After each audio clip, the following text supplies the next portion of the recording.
হাফেজ হানজালা সাহেব এখানে আসছেন এবং তিনি এটা পরিদর্শন করলেন। কোনো মাদ্রাসার শুনতে পারলাম যে কওমি মাদ্রাসা, এতিমখানা এবং মসজিদের জায়গা, এই জায়গায় যেন কেউ হস্তক্ষেপ না করে।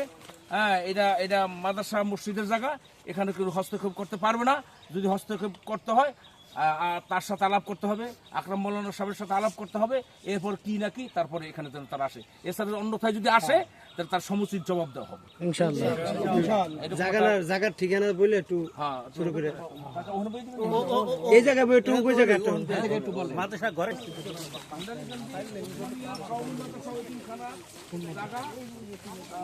দখলে পায়তা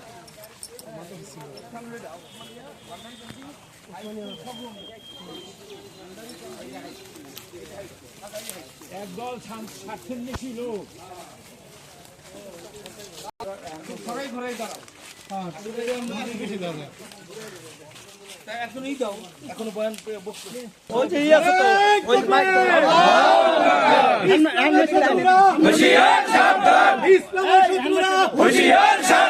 ইসলামের শত্রুরা জুলুমকারী সাবধান, জুলুমকার সাবধান,